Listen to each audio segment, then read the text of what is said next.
अभी सो भी जा बेटा, बहुत रात हो गई है। अंबाजी ने प्यार से इशिता के सर को सहलाते हुए कहा। वह बोली, बस थोड़ी देर और अम्मा, जरा यह चैप्टर खत्म हो जाए, पहले यह दूध पी ले। उन्होंने हाथ का गिलास आगे बढ़ाया तो इशिता बोली, हम कुछ देर बाद पी लेंगे, आप इसे टेबल पर रख दो। अंबाजी बोली, देख कहीं तो तू इन बातों में उलझी रहे और दूध ठंडा ना हो जाए, इसीलिए जल्दी पी लेना। इशिता ने मुस्कुराकर हामी सिर हिलाया और उसके बाद अंबाजी इशिता के कमरे का दरवाजा धीरे से बंद करके बाहर निकल गई। उन्होंने घड़ी में समय देखा, रात के 12 बजने वाले हैं। वह सोचने लगी, समय कैसे पंख लगाकर उड़ जाता है। कल तक यही नन्ही इशिता मेरी गोदी में जाकर छुप जाया करती थी और अब यह कुछ दिनों में ससुराल चली जाएगी। बच्चे जितनी जल्दी बड़े हो जाते हैं। इशिता उनकी बड़ी बेटी है और जल्दी ही उसकी शादी होने वाली है। यह जो कुछ समय उनके पास है उसमें वे ज़्यादा से ज़्यादा बेटी पर प्यार लुटाने की कोशिश कर रही है। उसकी विदाई के बारे में सोचकर ही अंबाजी का हृदय भर आता है। हर माँ की तरह उन्होंने भी अपनी बेटी के लिए बहुत अच्छे अच्छे सपने सजोए हैं और शायद यह उनकी दुआओं का असर है जो इशिता के मामले में यह सपने सच होते भी प्रतीत हो रहे हैं। अंबाजी और किशोरी लाल के 3 बच्चे हैं, इशिता, भावना और कुलदीप। इशिता उनकी बड़ी बेटी है जो इस समय एमकॉम कर रही है और यह उसकी परीक्षा का समय है।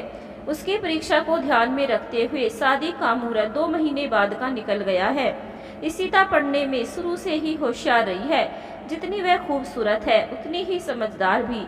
उसकी सगाई पास के गांव के बहुत बड़े जमींदार चंद्रशेखर जी के बेटे रजत से हुई है जो कि खुद इंजीनियर है। लड़के वालों के सामने इशिता के परिवार की कोई हैसियत नहीं, पर एक शादी समारोह में रजत की माताजी सुलक्षणा देवी ने इशिता को देखा और उसी समय निर्णय ले लिया कि अगर मेरे घर की बहू कोई होगी तो सिर्फ यह लड़की। वह खुद रिश्ता लेकर इशिता के घर आई थी।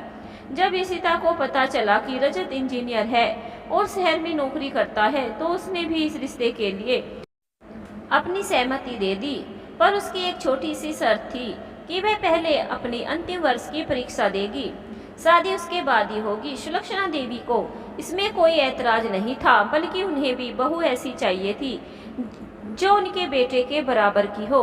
इशिता हर तरह से उनके बेटे के योग्य थी। सगाई वाले दिन जब रजत ने इशिता को देखा तो उसे देखता ही रह गया। वह किसी अप्सरा से कम नहीं लग रही थी। सभी ने सुलक्षणा देवी की पसंद को बहुत सराहा। इशिता को भी रजत बहुत पसंद आया। दोनों की जोड़ी सच में बहुत सुंदर थी। लोगों ने यहाँ तक कहा कि यह तो राम मिलाई जोड़ी है। अपनी बेटी के भाग्य पर अंबाजी गदगद थी। इस समय दोनों परिवार शादी की तैयारी में लगे हुए हैं। सुलक्षणा जी ने तो न जाने अपनी बहू के लिए कितने गहने और साड़ियाँ खरीद कर रख ली है। उनका बस चले तो इशिता को सोने में तोल दे। सबसे ज्यादा खुशी अंबाजी को इस बात की है कि इशिता अपनी सास की चहेती है। वह उसके सुनहरे भविष्य के लिए रोज ईश्वर से प्रार्थना करती है। साथ ही साथ भगवान से उनकी एक और प्रार्थना है कि ऐसा ही अच्छा सा रिश्ता उनकी छोटी बेटी भावना को मिले, क्योंकि उसमें और इशिता में केवल 2 वर्ष का अंतर है और वह भी अब बड़ी हो चली है। एक दिन एक आदमी उनके घर आया और एक पैकेट अंबाजी को देते हुए बोला, यह रजत बापू ने अपनी मंगेतर के लिए उपहार में भिजवाया है। जब पैकेट खोला गया तो उसमें से एक मोबाइल था जो देखने में काफ़ी महंगा लग रहा था। उसके साथ एक चिट्ठी भी थी जिसमें रजत ने इशिता से बात करने की इच्छा जाहिर की थी और अपना मोबाइल नंबर भी भेजा था। अंबाजी यह सब देखकर फूली नहीं समा रही थी। सास और पति तो उनकी बेटी पर जान लुटाते हैं। अब वह इशिता के भविष्य को लेकर पूरी तरह से निश्चिंत हो गई और इशिता भी रजत से बात करने लगी। जब भी रजत का फोन आता तो पता नहीं क्यों वह बहुत घबरा जाती। एक दिन उसने यह बात अपनी बहन को बताई और बोली, देख तो सही मेरा दिल कितनी जोर से धड़क रहा है जब भी रजत की बात होती है। पता नहीं मैं क्यों इतनी घबरा जाती हूँ और घबराहट में मुंह से कुछ ना कुछ निकल जाता है। उसकी बात सुनकर बहन भावना हंसने लगी और बोली, दीदी तुमको तो बहुत गंभीर बीमारी हो गई है। इशिता बोली, बीमारी? कैसी बीमारी? भावना मुस्कुराते हुए बोली, दीदी तुम्हें प्रेम रोग हो गया है। उसकी बात सुनकर इशिता शर्मा गई और बोली, चल हट शरारती कहीं की। भावना बोली, नहीं दीदी, हम सच कह रहे हैं, आपको रजत जी से प्यार हो गया है। इशिता भी सोचने लगी, शायद भावना का कहना सही है। इससे पहले जीवन में उसने ऐसा किसी के लिए भी महसूस नहीं किया था। इसका मतलब इसे प्यार ही कहते हैं। क्या रजत ही उसका पहला प्यार है? यह सोचकर उसके गालों पर हया की लाली उतर आई। अब तो इशिता अपनी सहेलियों से इस सब बारे में उनके अनुभव पूछने लगी और सलाह लेने लगी। पर जैसा उसकी सहेलियों ने बताया, ऐसी बातें रजत ने उसके साथ कभी नहीं की। उसका मन रजत के मुंह से मीठी प्यार भरी बातें सुनने के लिए तरस रहा था, पर रजत उसके साथ केवल औपचारिक बातें करता। कभी कभी उसे रजत का व्यवहार बहुत रूखा प्रतीत होता और वह सोचने लगती, क्या रजत मुझसे प्यार नहीं करते? पर अगले ही पल दिल बोल उठता, अगर प्यार नहीं होता तो वे तुझे रोज फोन क्यों करते? पर यहाँ तो मामला ही उल्टा था। रजत तो उसे दिलो जान से चाहने लगा था, पर चाहकर भी उसे अपने मन की बात नहीं बता सकता था, क्योंकि वह नहीं चाहता था उसके कारण इशिता का ध्यान अपनी पढ़ाई से भटके। उसे पता था उसकी बातों से इशिता को निराशा होती है। वह उसके मुंह से औपचारिक बातें नहीं, वह सुनना चाहती है जो उसके दिल में है। पर रजत समझदार लड़का था, वह दिल के हाथों मजबूर होकर इशिता का अहित नहीं कर सकता था। उसने तो सारी तैयारी कर ली थी कि शादी के बाद कहाँ इशिता को हनीमून पर लेकर जाना है। बस इंतजार था तो उसकी परीक्षा समाप्त होने का। एक बार उसकी परीक्षा अच्छे से हो जाए, उसके बाद वह अपने दिल का सारा हाल इशिता के सामने बयां करने वाला था। और उसे पता था इशिता यह सब जान कर बहुत ज़्यादा खुश होगी। पर फिलहाल तो इशिका से बात किए बगैर उसे चैन नहीं मिलता था। इसीलिए वह उससे थोड़ी देर ही सही बात जरूर करता और उसे अपना ध्यान पढ़ाई पर केंद्रित करने के लिए कहता। प्यार का रजत का भी पहला अनुभव था, इशिता ही उसका पहला प्यार थी। वह समझ भी रहा था कि इशिता भी उसे चाहने लगी है। वह मन ही मन सोचता, मेरी प्यारी इशिता, जब तुम दुल्हन बनकर इस घर में आओगी तब तुम्हें पता चलेगा कि मैं तुमसे कितना प्यार करता हूँ। वैसे उसे इशिता को सताने में मजा आने लगा था।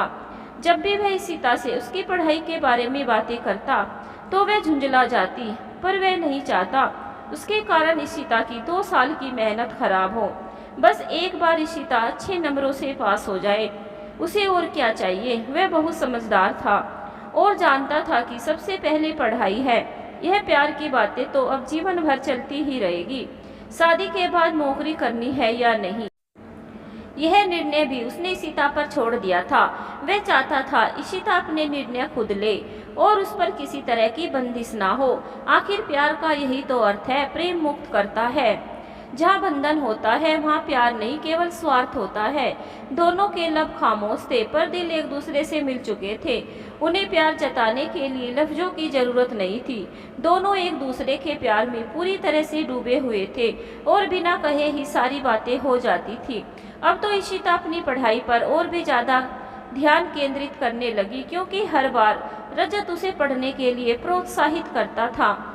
यह केवल उसकी परीक्षा नहीं थी, बल्कि उन दोनों के सब्र का भी इम्तिहान था। और अपने रजत की खुशी के लिए इशिता इतना तो कर ही सकती थी। कल इशिता का आखिरी पेपर है, इसीलिए वह देर तक बैठकर पढ़ रही है। उसके सारे पेपर बहुत अच्छे हुए हैं, इसीलिए वह इस आखिरी पेपर में भी कोई कमी रहना देना नहीं चाहती। आज तो रजत ने भी उससे बहुत थोड़ी देर बात की है, क्योंकि वह उसकी कीमती समय बर्बाद नहीं करना चाहता। हालांकि उधर रजत भी जाग रहा है और करवटें बदल रहा है। और आज नींद उसकी आंखों से कोसों दूर है। उसे भी कल सुबह का इंतजार है। अगले दिन जब इशिता परीक्षा देकर कॉलेज से बाहर आई तो देखा सामने रजत खड़ा मुस्कुरा रहा था। उसके हाथों में फूलों का एक बड़ा सा गुलदस्ता था। रजत को इस तरह सामने देखकर इशिता शर्म से लाल हो गई। कुछ ही दूरी पर रजत की कार थी। इशिता ने आगे बढ़कर गुलदस्ता पकड़ा। रजत ने आगे बढ़कर गाड़ी का दरवाजा खोला तो इशिता चुपचाप गाड़ी में बैठ गई। रजत भी गाड़ी में आकर बैठ गया। दोनों चुप थे और एक दूसरे को निहार रहे थे। मानव मन की कोमल और निश्चल भावना प्रेम दोनों को भिगो रही थी। रजत बोला, मैं इसी दिन की 2 महीने से प्रतीक्षा कर रहा था। आशा करता हूँ आगे से आपका पूरा समय मेरा होगा।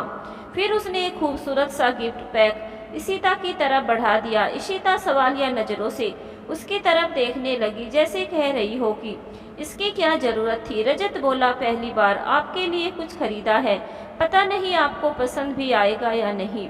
इशिता बोली, उपहार नहीं, देने वाले की भावनाओं का महत्व होता है। मुझे यकीन है ये बहुत खूबसूरत होगा। रजत बोला, पहले खोलकर देखो तो सही। इशिता ने जब उसे खोलकर देखा तो उसके अंदर एक बहुत ही खूबसूरत चैन थी, जिसके साथ एक दिल के आकार का बहुत ही सुंदर लॉकेट भी था। रजत बोला, इसे खोलकर देखिए। जब उसने लॉकेट खोला तो उसके अंदर रजत और इशिता की बहुत सुंदर तस्वीर थी। इसे हमेशा अपने दिल के पास रखना, यह हमेशा तुम्हें मेरी याद दिलाता रहेगा, रजत बोला। इसके बाद उसने अपनी शर्ट का बटन खोलकर वैसा ही एक लॉकेट निकालकर इशिता को दिखाया। वह हूबहू इशिता की लॉकेट जैसा ही था और इसमें भी उन दोनों की तस्वीर थी। रजत ने कहा, हमेशा अपने दिल में रखूंगा, और उसने लॉकेट को चूम लिया। इशिता शर्म से लाल हो गई। उसने इशिता के गले में लॉकेट पहनने के लिए आगे हाथ बढ़ाई तो इशिता ने आंखें बंद कर ली कि यह प्यार की बहुत खास पल थी उन दोनों के लिए। पहली बार दोनों एक दूसरे के इतने करीब थे। इशिता रजत का कोमल स्पर्श और उसकी सांसों की गर्माहट पहली बार महसूस कर रही थी। तभी उनका फोन बजने लगा। दूसरी तरफ अम्मा थी। उन्होंने कहा, क्या हुआ बिटिया, तुम अभी तक घर नहीं पहुंची? हमें तुम्हारी बहुत चिंता हो रही है। इशिता बोली, अम्मा चिंता करने की जरूरत नहीं है, हम रजत जी के साथ हैं। यह सुनकर अम्मा भी खुश हो गई और बोली, अच्छा ठीक है, हम सब समझ गए, तुम दामाद जी के साथ हो, अब चिंता की कोई बात नहीं। रजत की नजरें भी शर्म से झुक गई और वह सोचने लगा, पता नहीं सासू जी उसके बारे में क्या सोचेगी। उसने इशिता से फोन ले लिया और बोला, प्रणाम अम्मा जी, हम तो बस यूं ही इशिता से मिलने पहुंच गए थे, आप चिंता मत कीजिए, थोड़ी देर में हम इन्हें घर लेकर आ रहे हैं। अम्मा जी हंसते हुए बोली, प्रणाम दामाद जी, इशिता आपके साथ है, बस अब हमें कोई चिंता नहीं। यह दिन हमने भी देखे हैं, आप क्यों संकोच कर रहे हैं? आपका तो इशिता पर पूरा हक बनता है। अच्छा ही किया जो आप उससे मिलने चले आए। शादी से पहले आप दोनों एक दूसरे के साथ कुछ समय व्यतीत करें और एक दूसरे को जानने समझने की कोशिश करें। यह तो बहुत अच्छी बात है, बस इतनी प्रार्थना है कि उसे शाम होने से पहले घर छोड़ दीजिएगा। अब तो अम्मा जी की भी सहमति मिल गई थी। इशिता रजत बहुत देर तक एक दूसरे के साथ रहे और खूब बातें की। आज इशिता बहुत खुश थी। पहली बार उसे लग रहा था कि उसकी शादी होने जा रही है और उसका पति भी रोमांटिक है। सही समय पर रजत ने उसे घर पहुंचा दिया जब वह घर के अंदर दाखिल हो रही थी। अब अम्मा जी की नज़र उसके गले में पड़े लॉकेट और चैन पर पड़ गई, जिसे देखकर वह बहुत खुश हो गई। अम्मा जी बोली, दामाद जी की पसंद को मानना पड़ेगा, बहुत खूबसूरत है। उनकी आंखों में एक चमक आ गई। इशिता मुस्कुराते हुए घर के अंदर दाखिल हो गई। अम्बा जी सोचने लगी, जब शादी से पहले दामाद जी रहीशा को इतना महंगा उपहार दे सकते हैं तो पता नहीं शादी के बाद उसे क्या क्या देने वाले हैं। उनके मन में लालच उतरने लगा। दोनों परिवारों में शादी की तैयारी जोर शोर से शुरू हो चुकी थी। इधर इशिता और रजत भी घंटों फोन पर एक दूसरे से बातें करते रहते और अपने भविष्य के सुनहरे सपने बुनते रहते।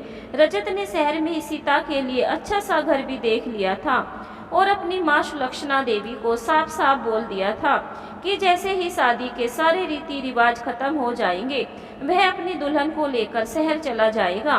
सुलक्षणा देवी उससे मजाक करते हुए कहती, हाँ तो चले जाना, हमें यहाँ कौन सा तुम्हारी बहुरिया का अचार डालना है। हम तो यही चाहते हैं कि तुम हमें जल्दी से दादा दादी बना दो, फिर तुम अपनी पत्नी के साथ हंसना खेलना और हम अपने पोते पोती के साथ। माँ की बात सुनकर रजत शर्मा जाता। सुलक्षणा देवी हंसते हुए कहती, लो गई भैंस पानी में, हे रामा, हे राम, इतनी शर्म। बेटा अगर ऐसे ही करोगे तो हमारे पोते पोती को आने में अगला जन्म लग जाएगा। अब रजत अपने मित्रों से शादी और सुहागरात को लेकर बातें करता और उनसे सुझाव मांगता। सुहागरात को पत्नी के लिए क्या उपहार लेकर जाए जिससे वह खुश हो जाए, रजत का पहला सवाल होता। उसके मित्र उसके साथ अपने अनुभव साझा करते और खूब हंसी ठिठोली करते और रजत यहाँ इशिता के साथ अपने प्यार के सपने बुनने में व्यस्त रहता। कहने को तो शादी में केवल 1 हफ्ता बचा था, पर रजत के लिए यह समय निकालना बहुत मुश्किल हो रहा था। उसे लग रहा था जैसे समय रुक गया है। कब वह पल आएगा जब इशिता उसकी दुल्हन बनेगी और हमेशा के लिए उसकी हो जाएगी। पर इंतजार का यह समय भी बीत गया और वह दिन आया जब इशिता दुल्हन और रजत दूल्हा बना। घर में विवाह के मंगल गीत गाए जाने लगे। रजत बहुत खूबसूरत लग रहा था और सुनहरे रंग के लहंगे में इशिता किसी परी से कम नहीं लग रही थी। यह लहंगा खास उसकी सास ने उसके लिए बनवाया था। इसमें सोने के तार लगे थे। सभी उसके भाग्य की सराहना कर रहे थे। सहेलियां बार बार आकर उसे बताती कि बारात कहाँ तक पहुंची है और रजत कितना सुंदर लग रहा है। आखिरकार बारात इशिता के दरवाजे पर पहुंच गई और बारात का भव्य स्वागत हुआ। चारों तरफ वातावरण में फूलों की खुशबू और मंगल गीतों की ध्वनि थी। जहां इशिता सहेलियों के साथ खड़ी रजत को देख रही थी, वही रजत भी एकटक उसे ही निहार रहा था।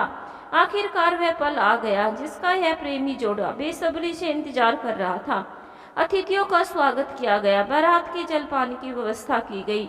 शादी की रस्में शुरू हो गई। वरमाला के समय रजत के शरारती दोस्तों ने इशिता को बहुत परेशान किया। वह बार बार उसे ऊपर उठा लेते, पर आखिरकार इशिता रजत के गले में वरमाला डालने में कामयाब रही।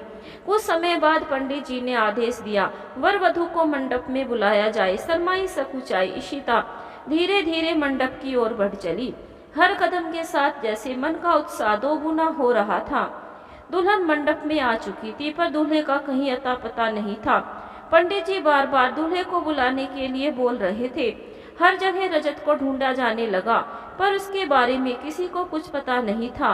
यूं भरी महफिल से अचानक दूल्हे का गायब हो जाना क्या आगे होने वाली किसी अनहोनी का संकेत था, या फिर यह दूल्हे के दोस्तों द्वारा किया गया सिर्फ एक मजाक? इशिता नहीं जानती थी कि सच क्या है, पर रजत के गायब होने की खबर सुनकर उसका मन घबराने लगा। चारों तरफ अफरा तफरी का माहौल है। दुल्हन है, बारात है और दूल्हा नदारत। यह कैसी शादी हुई? वर पक्ष और कन्या पक्ष के लोग रजत को ढूंढने में लगे हैं, पर उसका कहीं कुछ पता नहीं चल रहा। उसके दोस्तों से भी पूछा गया, पर किसी को कुछ नहीं पता। आखिर रजत अपनी ही शादी से गायब कैसे हो गया? कुछ देर पहले तो वह कितना खुश दिख रहा था। वरमाला के समय उसे देखकर बिल्कुल नहीं लगा कि ऐसा कुछ घटने वाला है। कहीं उसके साथ कोई अनहोनी तो नहीं हो गई। घबराहट के मारे सीता का बुरा हाल है। बहुत कोशिश की उसने अपने आंसुओं को रोकने की, पर नाकामयाब रही। खुद अम्बा जी यह सब सुनकर हैरान है। उन्हें तो अपने कानों पर विश्वास ही नहीं हो रहा कि दूल्हा अपनी ही शादी से भाग खड़ा हुआ। किस्मत ने उनकी बेटी के साथ यह कौन सा खेल खेल रही है? जब कहीं भी रजत नहीं मिला, तब वर पक्ष और कन्या पक्ष के लोगों में तू मैं शुरू हो गई। लड़की वाले बोल रहे थे कि अगर लड़के को शादी नहीं करनी थी तो पहले बता देता। इस तरह शादी छोड़कर भागने का क्या मतलब हुआ? उसने हमारी इज्जत को मिट्टी में मिला दिया। यह सिर्फ इस लड़की के जीवन का सवाल नहीं है, यह पूरे गांव का मामला है। हमारे पूरे गांव की इज्जत दांव पर लगी है। आज तक हमारे गांव में कभी ऐसा नहीं हुआ कि लड़की मंडप तक पहुंच गई और शादी ना हुई हो। कहीं से भी ढूंढ कर लाइए, पर उसे यहाँ हाजिर कीजिए, क्योंकि यह शादी तो होकर रहेगी। जमींदार साहब खुद बहुत परेशान थे और उन्हें समझ में नहीं आ रहा था कि रजत इस तरह शादी से क्यों भाग खड़ा हुआ। कहीं ऐसा तो नहीं कोई दुश्मन घात लगाए बैठा था और उसने ही मौका देखकर रजत के साथ कुछ कर दिया हो। उनके दुश्मनों की भी तो कमी नहीं। उन्होंने पत्नी को यह सब बताया तो उसका भी रो रो कर बुरा हाल था। उन्होंने रजत को ढूंढने के लिए अपनी पूरी ताकत लगा दी, पर कहीं कुछ सुराग नहीं मिला। अब तो लोगों को विश्वास हो गया था कि रजत के साथ किसी ने कुछ नहीं किया, वह अपनी मर्जी से ही कहीं चला गया है। जमींदार साहब भी यही सोच रहे थे, क्योंकि अगर यह किसी दुश्मन का काम होता तो कहीं से कुछ तो सुराग मिलता। बेटे ने आज उनकी इज्जत को मिट्टी में मिला दिया था। उन्हें लोगों को जवाब देते नहीं बन रहा था।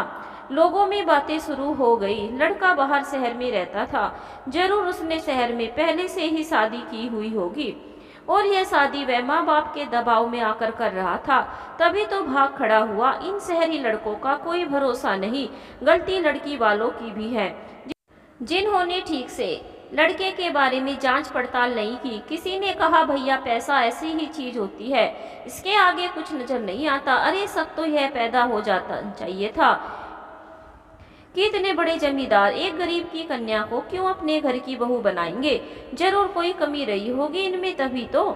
कोई बोला मुझे तो शुरू से ही गड़बड़ लग रही थी, कहाँ लड़के वाले और कहाँ लड़की वाले, यह तो बेमेल जोड़ी है। एक बोला सुना है खुद रिश्ता लेकर जमींदार साहब की पत्नी गई थी। तभी तीसरा तपाक से बोला यही से बात साफ हो जाती है कि जरूर दाल में कुछ काला है। इतने बड़े घर के लड़के के लिए रिश्तों की क्या कमी थी, उन्हें यह गरीब की बेटी पसंद आई। तभी किसी ने कहा भैया यहाँ तो पूरी दाल ही काली है। इधर अम्बाजी का बुरा हाल था, वह खुद 2 बार बेहोश हो चुकी थी। लोगों की बातें सुनकर उन्हें लग रहा था जैसे सारा दोष उनका है। बात सच थी, इतने बड़े घर से रिश्ता आया देखकर वह सब कुछ भूल गई। लड़के और उसके परिवार के बारे में किसी तरह की छानबीन का तो विचार ही नहीं किया उन्होंने। इशिता के आंसू रुक नहीं रहे थे, उसे यकीन नहीं हो रहा था कि रजत उसके साथ ऐसा कर सकता है। इधर गांव के बड़े बुजुर्गों और बारात में आए बड़े बुजुर्गों के बीच बातचीत शुरू हो गई। अब इस समस्या का क्या हल निकाला जाए, लड़का तो भाग गया, अब इस अभागिन लड़की के जीवन का क्या होगा। अगर शादी नहीं हुई तो झगड़ा बढ़ने का खतरा था। दोनों तरफ से आरोप प्रत्यारोप लगाए जा रहे थे, हाथापाई की नौबत आ गई थी। अगर बुजुर्ग बीच में नहीं आते तो अब तक न जाने कितने सर फूट चुके होते। सभी लोग जमींदार साहब से बहुत नाराज थे और उन्हें खूब खरी खोटी सुना रहे थे। जब लड़का काबू का नहीं था तो उसे बिहाने क्यों निकले, इस लड़की का जीवन तो उसने बर्बाद कर दिया। बताओ अब क्या होगा। इसका अंत में तय हुआ कि शादी जरूर होगी। अगर दूल्हा भाग गया तो किसी बराती को जो इस लड़की के योग्य हो यह शादी करनी होगी। जमींदार साहब को भी अपनी इज्जत प्यारी थी, वह भी खाली बारात लेकर लौटना नहीं चाहते थे। इसीलिए उन्होंने सुझाव दिया कि मेरे बेटे ने तो मेरी नाक कटवा दी, अगर आप लोग उचित समझे तो मेरे भाई का बेटा है अनमोल, वह ये शादी करने के लिए तैयार है। ऐसे समय में उन्हें अनमोल के रूप में अपनी इज्जत बचाने के लिए एक आखिरी किरण दिखाई दी। अनमोल को बुलाया गया और उससे पूछा गया क्या वह इस लड़की से शादी करने के लिए तैयार है। अनमोल भी सारी परिस्थितियों को समझ रहा था, उसे पता था अगर यह शादी नहीं हुई तो यहाँ बहुत बड़ा झगड़ा हो सकता है। उसने परिस्थितियों को देखते हुए शादी के लिए अपनी सहमति दे दी। बड़े बुजुर्गों ने उससे कुछ सवाल पूछे, जैसे कि वह किसी दबाव में तो यह शादी नहीं कर रहा और शादी के बाद इस लड़की का पूरा ध्यान रखेगा। कुछ सवाल और पूछे गए यह जानने के लिए क्या वह शारीरिक और मानसिक रूप से इस लड़की के योग्य भी है या नहीं। कहीं ऐसा तो नहीं जमींदार साहब फिर कोई धोखा कर रहे हो। अपनी इज्जत बचाने के लिए जब उन्हें पूरी तरह से संतुष्टि हो गई तो यह प्रस्ताव लड़की के माता पिता के पास भेजा गया। इशिता के पिता भी यही चाहते थे कि उसकी शादी हो जाए, गलती चाहे किसी की भी रही हो, पर उंगलियां तो उनकी बेटी पर ही उठेगी।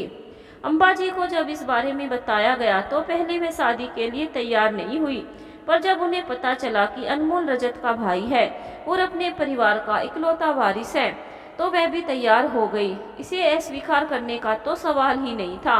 उन्होंने चुपचाप शादी के लिए अपनी सहमति दे दी। वैसे भी अब कुछ भी उनके हाथ में नहीं था। सबसे बड़ी परेशानी थी इशिता को मनाने की। यह जिम्मेदारी अम्बाजी ने निभाई। इशिता शादी के लिए बिल्कुल तैयार नहीं थी। वह रजत को अपना पति मान चुकी थी, इसीलिए किसी और के बारे में सोचना भी नहीं चाहती थी। पर माता पिता की इज्जत, बड़ों का दबाव और भाई बहन का वास्ता देकर किसी तरह से अम्बाजी ने शादी के लिए तैयार कर ही लिया। इस तरह से यह शादी संपन्न हुई जिसमें ना दूल्हा ना ही दुल्हन दिल से भागीदार बने। बस दूसरों की खुशी के लिए कर्तव्य समझकर उन्होंने यह शादी की। जमींदार साहब की इज्जत, अम्बाजी की लाज और गांव की प्रतिष्ठा बच गई और इस तरह से परिस्थितियों से मजबूर 2 अजनबी शादी के बंधन में बंध गए। यह शादी क्या परिणाम लेकर आएगी? क्या कभी इशिता और अनमोल इसे अपना पाएंगे? और रजत, उसका क्या हुआ? अचानक वह इस तरह कहाँ गायब हो गया? उसे जमीन निगल गई या आसमान खा गया? इन सारे सवालों के जवाब पाने के लिए कहानी आगे सुनते रहिए। आगे के भाग सुनने के लिए चैनल को सब्सक्राइब जरूर करें।